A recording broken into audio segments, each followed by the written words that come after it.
मेरी कक्षा में आप सभी का स्वागत है। आज हम कक्षा 7 पुस्तक वसंत का पाठ 4 कठपुतली पढ़ेंगे। कठपुतली कविता के कवि भवानी प्रसाद मिश्र जी हैं। तो चलिए अब कविता पढ़ना हम आरंभ करते हैं। कठपुतली गुस्से से उबली, बोली ये धागे क्यों है मेरे पीछे आगे, इन्हें तोड़ दो मुझे मेरे पाँव पर छोड़ दो। तो प्रस्तुत पंक्तियां भवानी प्रसाद मिश्र द्वारा रचित कठपुतली नामक कविता से ली गई हैं।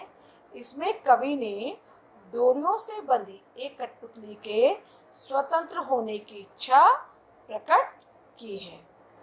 कवि कहते हैं कि कठपुतली अपनी इस गुलामी से बहुत गुस्से में है और कहती है, ये धागे मेरे शरीर के आगे और पीछे क्यों बंधे हैं, तुम इन्हें तोड़ दो, अर्थात मुझे आज़ाद कर दो, मुझे मेरे पाँव पर स्वतंत्र होकर चलने दो।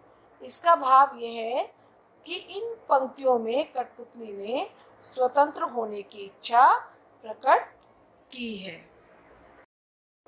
सुनकर बोली और कठपुतलियां कि हाँ, बहुत दिन हुए हमें अपने मन के छंद छुए।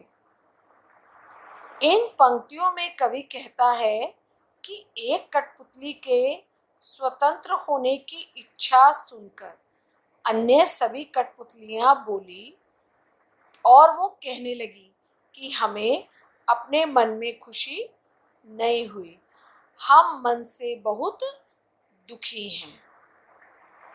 तो इन पंक्तियों का भाव है कि गुलाम कठपुतलियों ने स्वतंत्र होने की इच्छा का वर्णन किया है।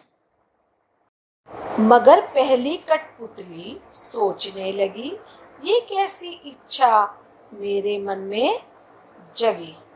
कवि कहता है कि अन्य कठपुतलियों के स्वतंत्र होने की इच्छा देखकर पहली कठपुतली सोचने लगी, यह मेरे मन में स्वतंत्र होने की कैसी इच्छा जागी है।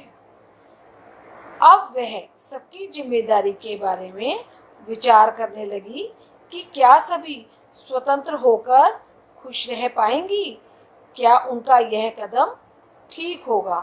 तो इसका भाव है कि पहली कठपुतली के मन की स्थिति का इन पंक्तियों में वर्णन किया गया है।